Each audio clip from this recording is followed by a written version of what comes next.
अस्सलाम वालेकुम दोस्तों। मैंने बहुत बड़ी गलती कर दी यूट्यूब पर आके, और बहुत ही बड़ी गलती कर दी मैंने मज़दूरों के लिए आवाज़ उठा के। पर यह मेरी बहुत ही ज़्यादा बड़ी गलती है कि मैंने मज़दूरों के लिए आवाज़ उठाई, मज़दूरों के ताल्लुक़ से आवाज़ उठाई। मैं जहाँ पर भी जाता हूँ मेरे सारे जानने वाले ना जानने वाले मुझे यही कहते हैं कि तूने बहुत बड़ी गलती कर दी है, तुझे ऐसा नहीं करना चाहिए था। अभी भी वक्त है, बंद कर दिए सब।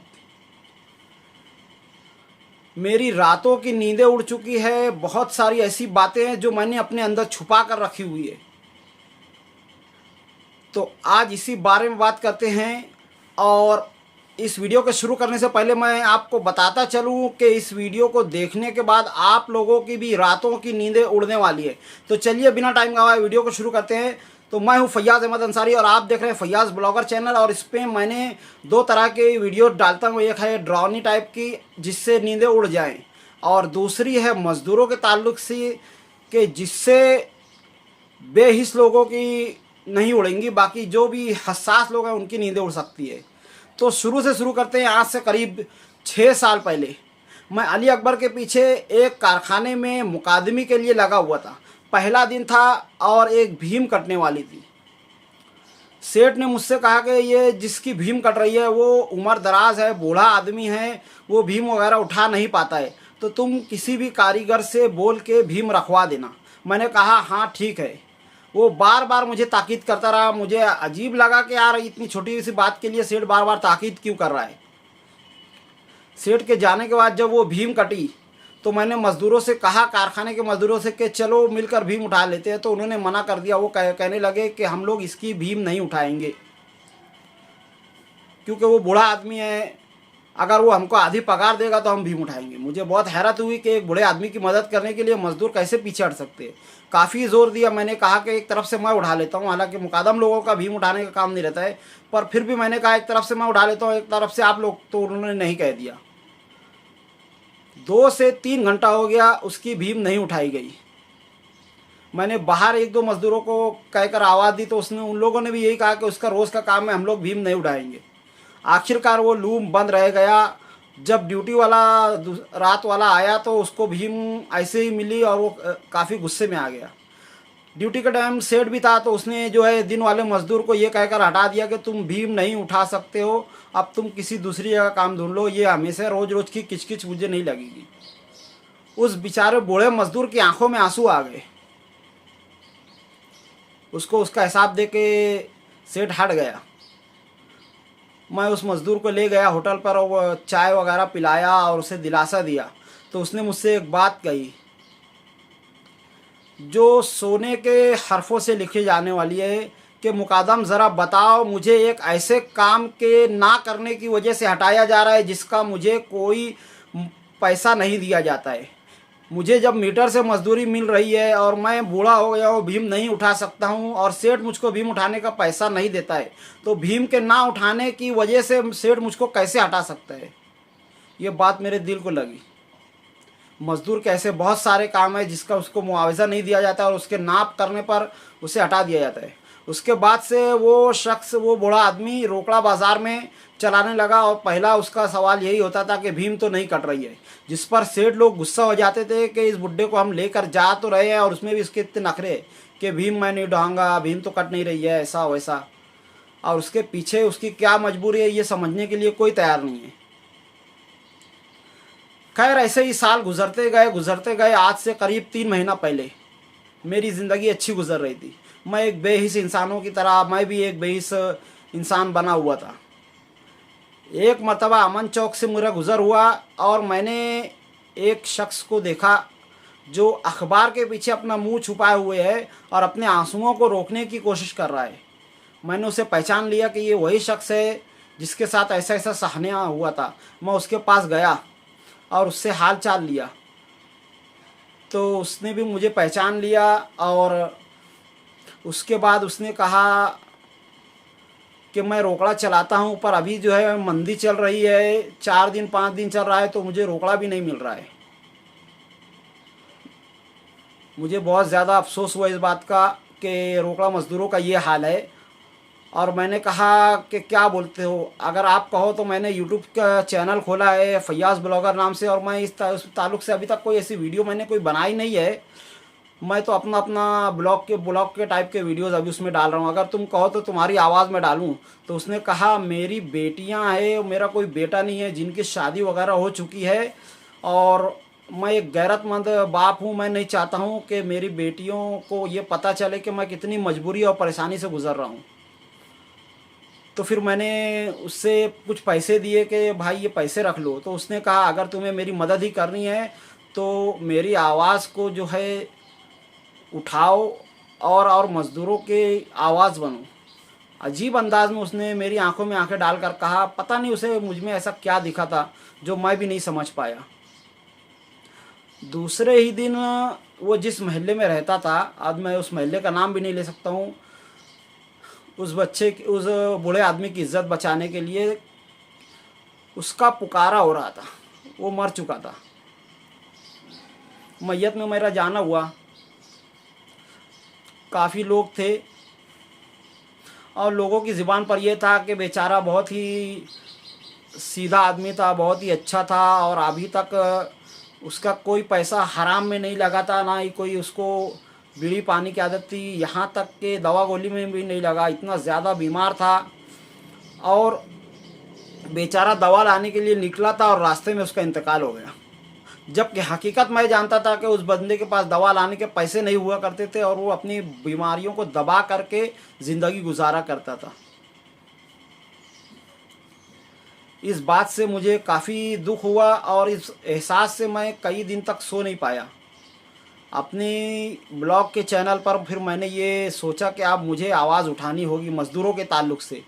तो मैंने सोचा अपने साथ मैं किसको लूँ, कोई मेरे साथ देने के लिए तैयार नहीं था। अपनी खुद की बीवी को मैंने एक कैमरामैन की हैसियत से साथ में लिया, बजरंगवाड़ी के एरिए में गया, वहाँ पर कुछ मज़दूरों को इकट्ठा करके फिर मैंने पहली वीडियो बनाई मज़दूरों के ताल्लुक़ से। आप मेरे यूट्यूब चैनल पर जाकर देख सकते हैं। और इस वीडियो को डालने के बाद से मेरी हिम्मत खुली और मुझे एहसास हुआ कि ये कितना बड़ा काम है जिसका बेड़ा मैंने उठाया है। पर अफसोस की बात यह है कि उसके बाद से मुझे उस मज़दूर की आंखें हर मज़दूरों के अंदर दिखाई देने लगी। हर वो इंसान जो बूढ़ा है या हालात से मजबूर है, वो जब मैं अपनी वीडियो बनाता हूँ तो आप लोग उनकी आंखों में नहीं देख सकते हो, मैंने उनकी आंखें देखी है। मैं देखता हूँ उनकी आंखों में कितना दर्द होता है, कितनी इल्तिजा छुपी होती है कि ये आवाज़ बंद नहीं होनी चाहिए, ये आवाज़ रुकनी नहीं चाहिए। इन आवाज़ों के सामने जो सेठ हज़रात मुझे धमकियाँ देते हैं, वो धमकियाँ कहीं नहीं मुझे सुनाई देती है। मुझे बस यही आवाज़ें सुनाई देती है।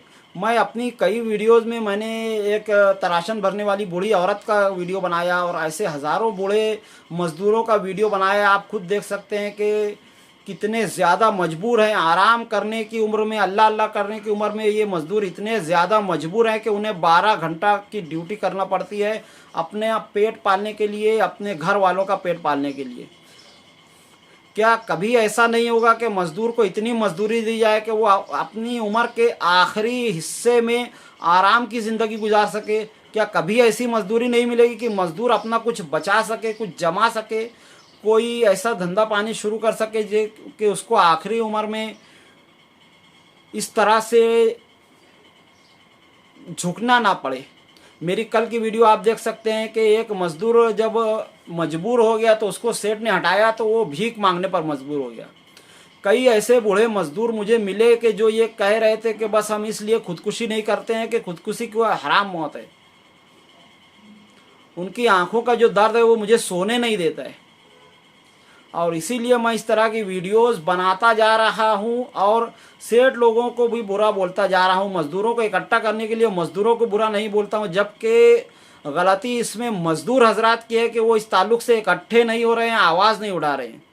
सेठ की गलती इसलिए नहीं है कि कई जगहों पर जब मैं गया तो वहाँ पर बाकायदा सेठ हजरात ने अपने कारखाने के मज़दूरों को ये बात कही कि तुम्हारे ताल्लुक़ से आवाज़ उठाई जा रही है, तुम लोग क्यों नहीं उसका साथ दे रहे हो? जाओ कालूम को छोड़ो, पहले उसके साथ जाकर वीडियो बनाओ। कई सेठ ऐसे हैं जो खुद इस बात को सपोर्ट करते हैं और कहते हैं कि मजदूरी बढ़नी चाहिए तो और मज़दूरों को आवाज़ उठानी चाहिए। एक ऐसे ही सेठ का मैं जिक्र करूंगा कि जब उसने इस तरह की बातें कही तो मैंने वीडियो ख़त्म होने के बाद उससे कहा कि तुम जो है अपने पास से मजदूरी बढ़ा दो ताकि और सेठ लोग भी मजदूरी बढ़ाएं। तो उसने कहा मुकादम असल बात यह है कि सेठ लोगों की गलती नहीं है, मजदूर की गलती है। आवाज़ उसे उठाना चाहिए, इकट्ठा उन्हें होना चाहिए। अगर हम में से कुछ सेठ लोग अगर मजदूरी बढ़ा कर भी देंगे जो इंसानियत का दर्द रखते हैं तो ये कुछ ही दिनों की बात है और उसके बाद वो दोबारा से बंद हो जाएगा, क्योंकि मजदूर खुद नहीं चाहता है कि मजदूरी बढ़े। एक बच्चा जब तक रोता नहीं है उसको उसकी माँ दूध नहीं पिलाती है, तो मजदूर जब तक आवाज़ नहीं उठेगा मजदूरी बढ़ेगी नहीं, और मजदूर जब तक इकट्ठा नहीं होगी मजदूरी नहीं बढ़ सकती है। मुझे इसकी ये बात काफ़ी अजीब लगी। सिंसियर बंदा था, अच्छा सेठ था, पर मेरे काफ़ी कहने के बाद और अपनी आग जब मैंने उसके सीने में झोंकी तो उसने अपने कारखाने के मज़दूरों को अलग से 200-300 रुपया बढ़ा करके देना शुरू हुआ। पता है क्या हुआ? सिर्फ और सिर्फ 2 हफ्ते के बाद। बड़ा सेठ था, उसके बाप के कई कारखाने चलते थे, उनके कई भाई थे, एक ये सेठ भी था जिसके एक हिस्से में 2 कारखाने थे और बाकी भाइयों के पास भी थे। उसके बाप ने उसके हाथ से वो कारखाना ले लिया, उसको सिटाई से बेदखल कर दिया। आज वो दर बतर भटक रहा है। उसने मुझसे फिर मिल करके ये कहा, देख मैंने कहा था ना कि ये सेठों के पास की बात नहीं है, मज़दूरों को इकट्ठा होना पड़ेगा, मज़दूरों की आवाज़ उठानी पड़ेगी। आज मैंने 2 पैसा बढ़ा करके दिया तो देख मेरे साथ क्या हुआ, खुद मेरे बाप ने मुझे बेदखल कर दिया। इस तरह के बहुत सारे वाक़यात हैं कि जिन सेठ हजरात ने मजदूरी बढ़ाने की कोशिश की, बाकी लोगों ने उसे बढ़ाने नहीं दी। असल गलती मज़दूरों की है, उन्हें इकट्ठा होना चाहिए और उन्हें एक होकर के आवाज़ उठाना चाहिए। 8-10 साल से मजदूरी बढ़ी नहीं है, कोई मामूली बात नहीं है। और सेठों के ताल्लुक से छोड़ो, मज़दूरों के बेहिस्सी देखिए कि कोई भी इस ताल्लुक से आवाज़ उठाने को तैयार नहीं है। मैंने अगर आवाज़ उठाई और मैं कारखाने जाकर बोलता हूँ तो मज़दूर कहते हैं कि मुझे ताक भरना है, मुझे ऐसा करना है, मुझे वैसा करना है। अबे डूब मरो कि तुम्हारे दरवाजे पर कोई बंदा तुम्हारे ताल्लुक से आवाज़ उठाने आ रहा है और तुम कह रहे हो कि ऐसा नहीं वैसा नहीं, बाद में आना।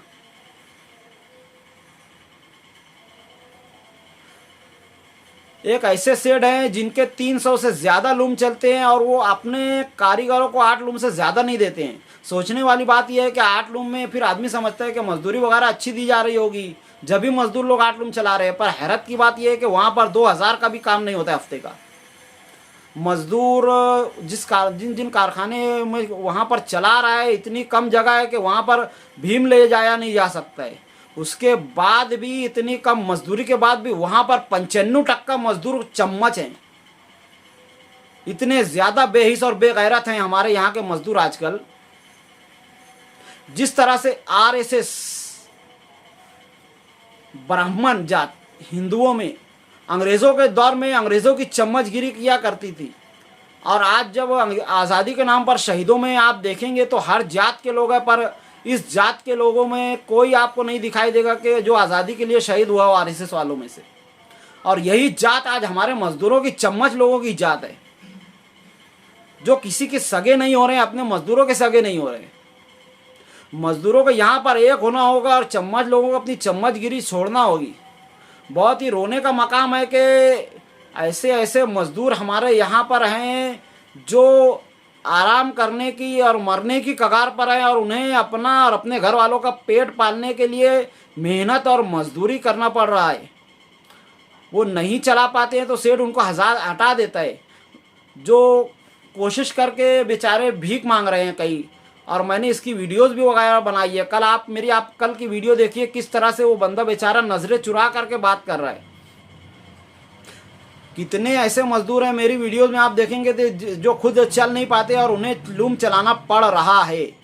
ऐसी ऐसी बेवा और बूढ़ी औरतें हैं कि जिन्हें घर से निकलना नहीं चाहिए, वो दूसरों के यहाँ पर तरासन भर रही है, रो रो करके अपनी इल्तिजा करती है कि तेरा बहुत बहुत शुक्रिया कि तूने इस बात को आवाज़ उठाई। मैंने बहुत बड़ी गलती कर दी कि मेरे मजदूर भाई मेरा साथ नहीं दे रहे हैं। अभी भी वक्त है, जाग जाओ, मजदूरी के ताल्लुक से एक हो जाओ। सेठ लोगों की गलती नहीं है, वो तो अपना पैसा बचाने के लिए करेंगे। गलती तुम लोगों की है कि तुम एक होकर के आवाज़ नहीं उठा रहे हो मजदूरी के ताल्लुक से। पहले अपने कारखाने में इकट्ठे होकर के आवाज़ उठाओ, फिर मोहल्ले के जितने मजदूर हैं वो मिलकर आवाज़ उठाओ, यूनियन में जाकर यूनियन के ज़रिए आवाज़ उठाओ। हज़ारों तरीके हैं, पर आप तो इतने बेहिस हो चुके हैं मजदूर हजरात कि मैं दरवाजे पर जाता हूँ कारखाने के और तुमको बोलता हूँ कि आओ, तो 4 में से 2 लोग आते हैं और 2 लोग बोलते हैं हमको वीडियो में आने से शर्म लगती है। आज किसी नेता का जलसा हो, बारिश हो, पानी हो रही हो, आप लोग वहाँ पर भीगते हुए चले जाते हैं, जय जयकार करते हुए चले जाते हैं 200-500 रुपये के लिए, और खुद की मजदूरी बढ़ाने का तुमको ये नहीं है। भिखारी बनकर रह गए हो। लाडली बहन योजना के लिए 2-2 घंटा, 4-4 घंटा, 2-2 हफ्ता आप भीख के पैसे लेने के लिए तैयार हो, खुद की मजदूरी बढ़ाकर अपना हक सही तरीके से लेने के लिए तैयार नहीं हो। थू है आज के हमारे मजदूर भाइयों पर और चम्मच लोगों के ऊपर।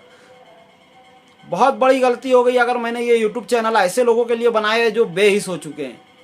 मैं अपनी इस कोशिश को रोकने वाला नहीं हूँ। देखता हूँ कि कितने मर्द हैं और कितने जाबाज मुसलमान हैं, कितने सच्चे मुसलमान हैं जो मेरा साथ देते हैं, और कितने दोगले आरएसएस जैसे हैं जो कि चम्मचगिरी कर रहे हैं। तो आज की वीडियो में इतना ही, वरना कुछ ऐसी बातें मेरे मुंह से निकल जाएगी कि जो बोलने नहीं चाहिए। अस्सलाम वालेकुम वरहमतुल्लाहि वबरकातुहू।